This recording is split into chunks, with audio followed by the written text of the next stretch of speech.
I'm Mike Vallery, and I'm a board member on Mass County Farm Bureau Board, and we'd like to invite you to our farm. We're a 7th-generation farm, and I farm with my father and my 3 sons. I'd like to introduce to you my son, John Vallery. He runs the anhydrous applicators. My son, Jarrett Vallery, he pulls the tanks to the field to bring them from the fertilizer plant. And we want to emphasize that this anhydrous ammonia is very dangerous to be around. That's why we wear the gloves and goggles. Anytime you come around one of these tanks, if it's near your yard, don't go near it. It's not a toy.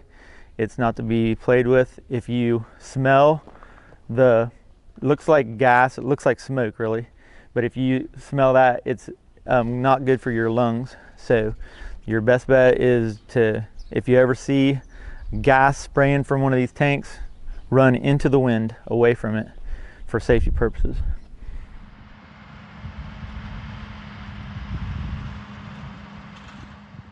We apply anhydrous ammonia to our fields. It's a form of nitrogen, and corn really does very well with it. It goes into the ground, and when the corn grows, the roots go into the anhydrous ammonia, and it helps it grow very good because corn is a grass, and grass loves nitrogen.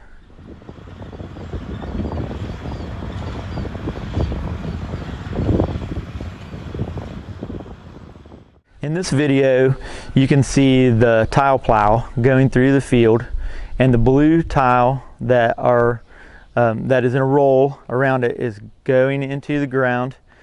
And when we put it in the ground, it's to drain the excess water in the field off, so that our crops that we grow there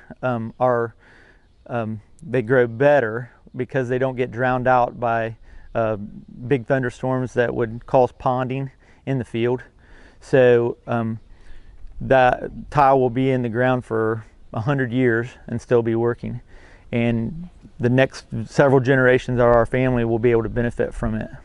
So after the anhydrous is applied to the field, we use a tillage tool that kind of smooths out the field and prepares it for planting. And once we run the planter through the field, then we're later on in the season we'll spray the field to keep the weeds down. And then once the September comes, the crop will be ready to be harvested with a combine, and then it will go into the grain truck, and then the grain truck will bring it to the grain setup where we have grain bins that will store our crop until we take them to the elevator in the fall or winter. And our place that we take it to is also an ethanol plant. So the corn is turned into ethanol that's used in gasoline to clean the air, to keep the environment to where we don't have bad air. This is our grain setup. This is where we dry the corn.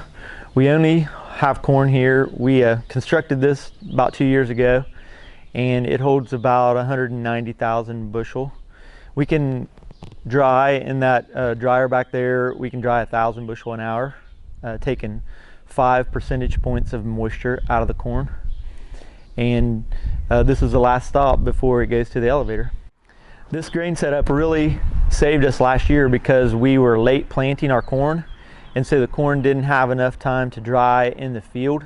So we took a lot of it off at like 24% moisture, and that's too wet to keep in the grain bin without drying it.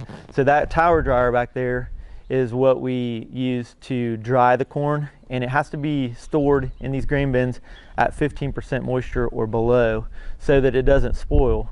Because if it spoils, that's the way we make a living, and we wouldn't be able to make any money if we let it spoil in the grain bin.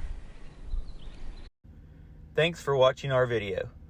We hope you enjoyed it and learned something new about farming.